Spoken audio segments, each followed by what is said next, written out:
Hi guys, in this video we're going to take those neutralization reactions you've been looking at and apply stoichiometry to them when an acid reacts with a base. So here we go. These are the steps for working your stoichiometry problems. Obviously the first thing you need is the balanced equation, and you should know how to do that by now. And then you're going to take the data that's given from the titration and you're going to calculate how many moles of base were used in the reaction. Then from those moles of base, you're going to use the mole ratio to calculate the moles of acid. And using the moles of acid and the measured volume of acid, you're going to find its molarity, which is usually the point of the whole problem, is to find that unknown molarity of the acid. Now I use the word titration. What is a titration? Well, a titration is actually the lab technique that you use when you neutralize an acid with a base to determine an unknown concentration. So you have to know the concentration of one solution to figure out the concentration of the other solution. There are two important parts to a titration. The first one is called the equivalence point. And the equivalence point is the point in the reaction when the moles of acid equal the moles of base, and both of them have been completely neutralized. Now, when you're doing this reaction, it's hard to see the equivalence point. You have to have some sort of indicator in there to know when you've reached that point of equal moles. And so when we use an indicator, we know that indicators change color when you change the pH, and we call that color change in this situation the end point.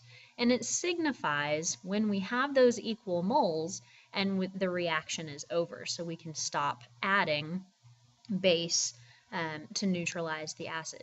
So when you're doing your titration in class on Wednesday or Thursday, you're going to be looking for that color change to know when to stop the reaction.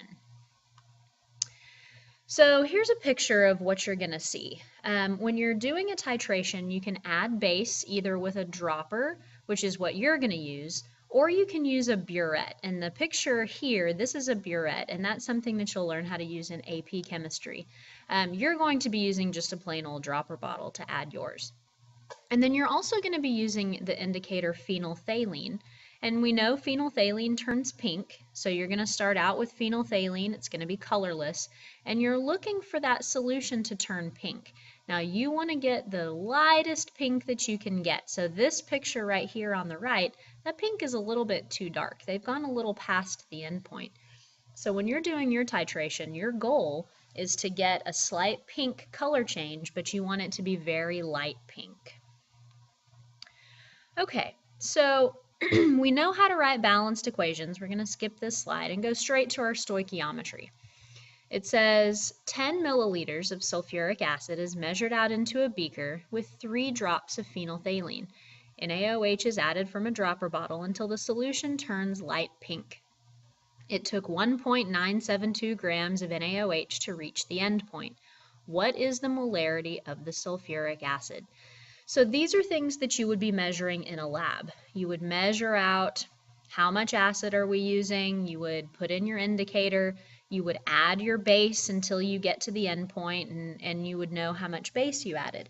So this would be like data from a lab, basically. And that's what you're going to be doing in your lab on Wednesday. So we want to look at how to do the stoichiometry with this data that we have. Okay, so let's get to a clean page over here.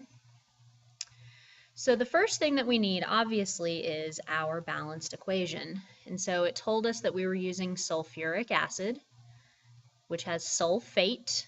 Sulfate has a charge of -2, so we need 2 hydrogen ions. It's going to react with sodium hydroxide.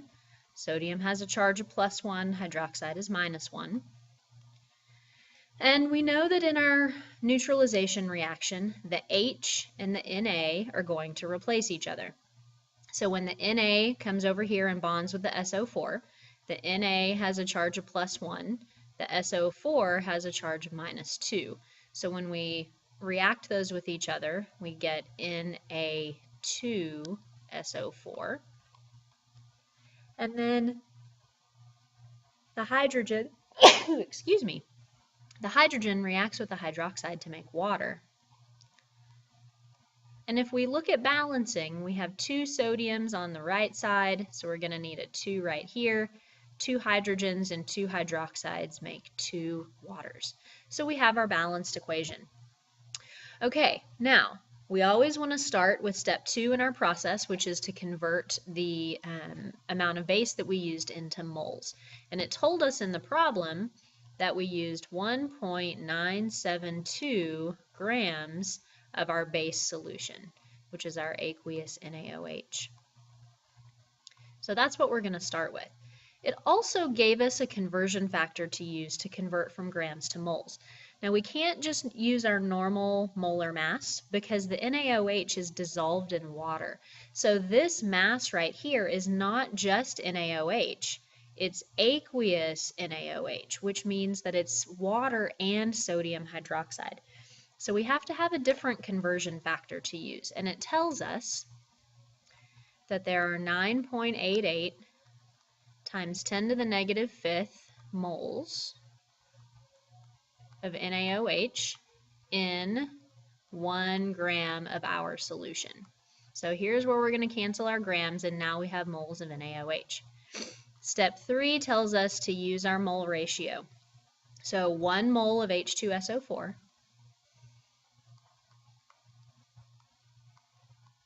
will react with 2 moles of NaOH.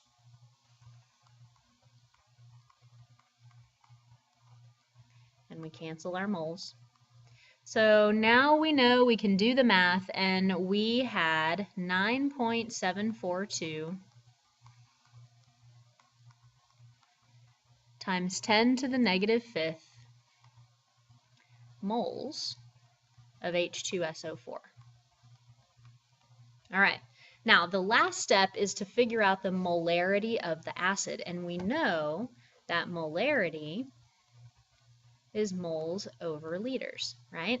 Well, we just calculated the moles, 9.742 times 10 to the negative fifth moles. Now, how many liters of our acid did we use? Well, it told us we used 10 milliliters, and if we convert that to liters, it's going to look like this, 0.01 liters. So now we can divide our moles by our liters, and that's going to give us the molarity of the sulfuric acid, which we get 0.00974, 3 sig figs because of our volume, for the molarity of the sulfuric acid. Okay? So that's your step. You write your balanced equation, you take your information about your base and convert it to moles, you use your mole ratio to get moles of acid, and then you find the molarity of the acid. Those are the steps that you're going to be following as you do these stoichiometry problems. Okay, let's look at another example.